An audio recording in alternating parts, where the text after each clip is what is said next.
let's make something delicious.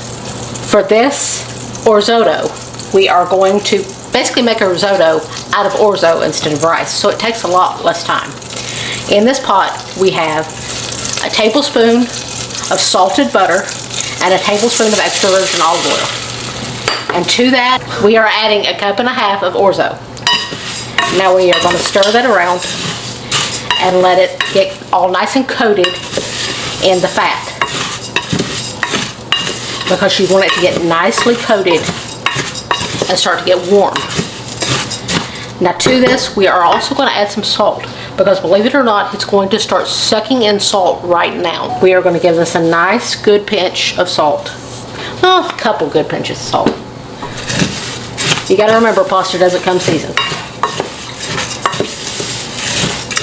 And if it's not seasoned properly, it's probably the blandest thing on earth. So you want to stir that around and get it nice and coated. This is over about medium-high heat right now. We will turn it down.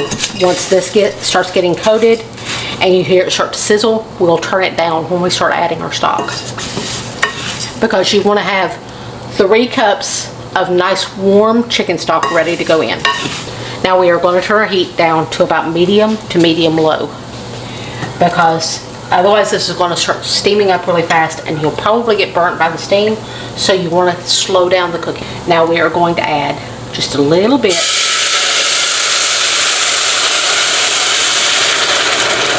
we're going to start out by adding about 1 cup of our stock. And you are going to cook this until it absorbs all of the stock, which on medium low will take a little bit for it to absorb all of it. Now in that time, you want to stir it constantly, because that will help build creaminess, just like you do with risotto.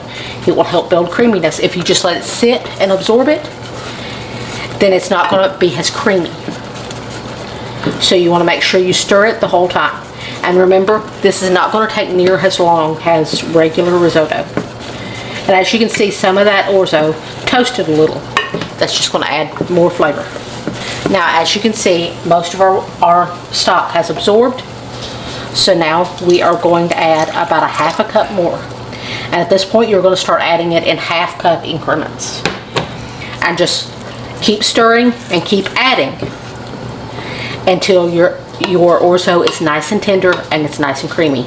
Okay, we've slowly added all 3 cups of stock and kept stirring. And now, as you can see, it's very creamy. But we're not done with this. We are going to add 3 tablespoons of salted butter. Use the real thing, please. Keep your heat on medium-low and keep stirring that butter in until it's fully melted. It's just going to add to the creaminess, because the creamier this is, the more delicious it is.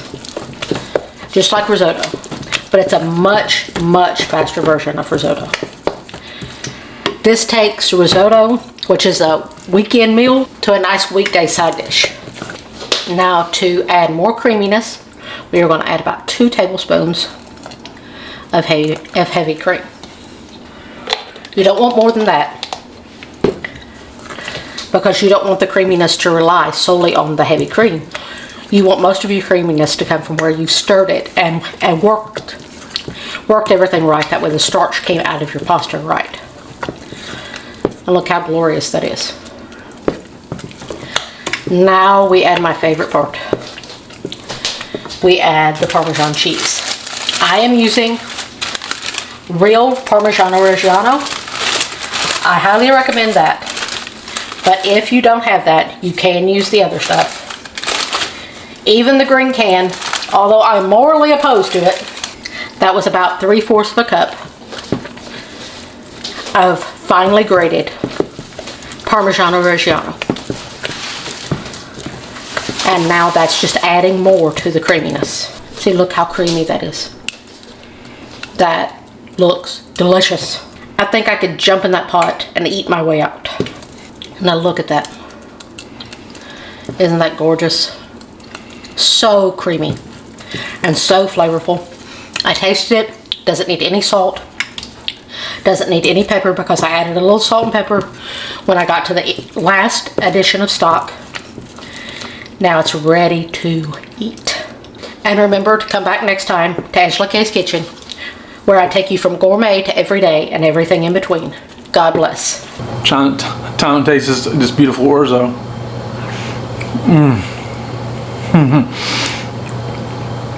Great pasta side dish. Can go with absolutely anything you're wanting to make.